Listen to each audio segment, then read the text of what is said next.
68. And so we've seen certainly the numbers, really go up with those kids being diagnosed. Talk about the program that you guys have and the project you're working with some 10 districts and schools around this area. Sure. We provide training and coaching to those 10 districts across the state. We provide intensive support.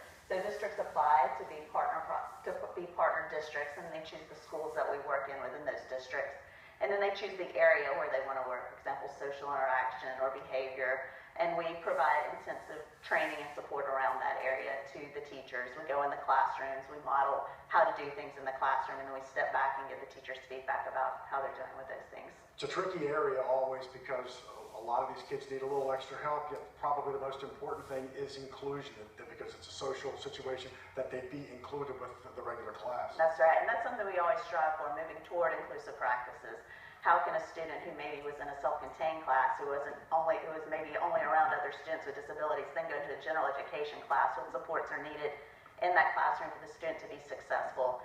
And oftentimes with peer supports, teaching other peers how to interact with that student with maybe some accommodations and modifications, the student can be successful in the general education setting. We have the Autism Speaks Walk at UNO, and this morning I spoke at the Autism Awareness Fest on Canal Boulevard, and I say this every year to them, it's like, there's no such thing as too much speech, no such thing as too much OT.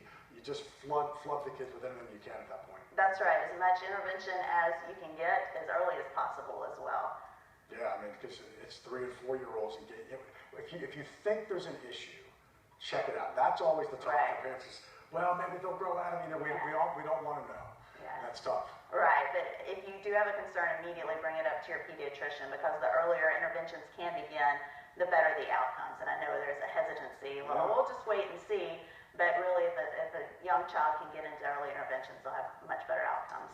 We know so much more about autism, environment, genetics, but 5-10 years down the road, is there ever going to be a cure, do you think? I hate to use that word. Right, you're right. I don't know. And I was saying 10 years ago, I think we'll know more in 5 or 10 years, and we really don't know a lot more. I thought there was, a lot of money going into research, but I think the research has gone into identification and strategies and evidence-based practices that work for students. I think that's what you're doing. Right. While we wait for whatever, we've got to make school easier, and we've got to train the teachers. We've got to get everybody ready. Right, and also look for after school. What's going to happen when the students graduate and even go to college? What supports are necessary there? Challenges along the way. Thank you very much. Thank you. Still ahead, it turned out to be a was great that day. perfect? Enjoying the sunshine.